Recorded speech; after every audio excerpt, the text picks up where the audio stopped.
ஆண்டவர் இயேசு கிறிஸ்துவுக்குள் அருமையானவர்களே, இறைவார்த்தை பகிர்வு நிகழ்விற்கு உங்களை அன்போடு வரவேற்கிறேன். இன்று பொது காலத்தினுடைய 27வது வாரத்திலே அக்டோபர் மாதம் 8ஆம் தேதி செவ்வாய்க்கிழமையில் இருக்கின்றோம். இன்றைய திருவழிபாட்டு நிகழ்வுகளிலே முதல் வாசகம் கலாத்தியர் புத்தகத்திலிருந்து நமக்கு கொடுக்கப்பட்டிருக்கிறது. சிறப்பாக இந்த புத்தகம் புனித சின்னப்பர் கலாத்திய வாழ் மக்களுக்கு அனுப்பிய பொழுது இயேசுவினுடைய அதிசயங்களையும் அற்புதங்களையும் அவர் செய்த நலன்களை பற்றியும் பேசவில்லை. அவர் தான் அனுபவித்தது, தான் யார் என்பதை அங்கே எடுத்து கூறுகிறார். இறைவனிடமிருந்து அவர் பெற்றுக்கொண்டவற்றை மக்களுக்கு கூறி இறைவனுடைய வல்லமையை இங்கே பறைசாற்றுகிறார். தான் அவருக்கு எதிராக வாழ்ந்த நாட்களையும் அவருக்கு எதிராக பல பேரை கொன்று குவித்ததையும் இங்கே வெட்கமில்லாமல் அவர் தெரிவிக்கிறார். நான் பிறக்கும் முன்னே அந்த கடவுள் என்னை தேர்ந்து கொண்டார். அதனால்தான் நான் வாழ்ந்த நிலையை மாற்றி கடவுள் அவருக்குரியவராக என்னை மாற்றினார் என்று இயேசு கிறிஸ்துனுடைய பெருமையை பறைசாற்றுகின்ற ஒரு நிலையை முதல் வாசகத்திலே பார்க்கிறோம். இன்றைய நற்செய்தி வாசகம் லூக்கா நற்செய்தியிலிருந்து நமக்கு கொடுக்கப்பட்டிருக்கிறது. 10வது அதிகாரம். கடந்த ஒரு வாரமாக இந்த 10வது அதிகாரத்தையே நாம் சிந்தித்து கொண்டிருக்கிறோம். இன்று சிறப்பான பகுதி மார்த்தா மரியா நிகழ்வை நாம் சிந்திக்க திருச்சபை நமக்கு அழைப்பு விடுக்கிறது.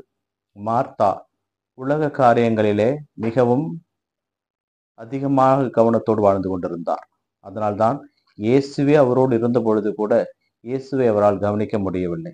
பொதுவாக ஒரு யூத பெண்மணி என்ற நிலையிலே வீட்டுக்கு வந்தவரை கவனிக்க வேண்டும் என்ற ஒரு கலாச்சார நிகழ்விலே அவர் வாழ்ந்து கொண்டிருந்தார். ஆனால் மரியாவோ வந்திருக்கிறவர் கடவுள் என்று அறிந்தோ அறியாமலோ அவருடைய காலடியிலே அமர்ந்து கொண்டு அவர் சொல்வதை கேட்டுக்கொண்டிருந்தார். அப்பொழுது மரியா மார்த்தா இருவருடைய நிலையும் இயேசு கவனித்துக் கொண்டிருந்த பொழுது மார்த்தா இயேசுவை நோக்கி கூறிய வார்த்தைகள் தான் இன்று நமக்கு சிந்தனைக்கு கொடுக்கப்பட்டிருக்கிறது.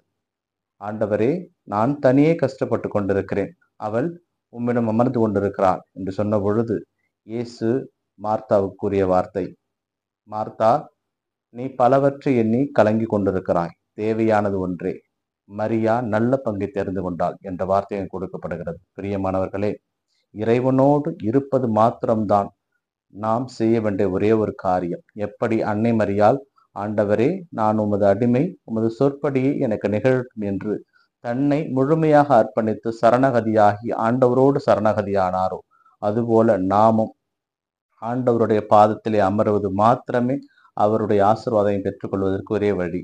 நம்மால் அவரை மீறி இந்த உலகில் எதையும் செய்ய முடியாது. அவரால் படைக்கப்பட்ட நாம் அவரால் வாழ்ந்து கொண்டிருக்கிறோம். இந்த நிலையிலே இயேசுவை முழுமையாய் நாம் அனுபவிக்க அவருடைய சரணகதியாகவும் அவரை ஏற்றுக்கொள்வோம். அவருடைய பிள்ளைகளாக வாழ முயற்சி செய்வோம். இறைவன் இயேசு என்றென்றும் வாழ்த்து பெறுவாராக. ஆமென்.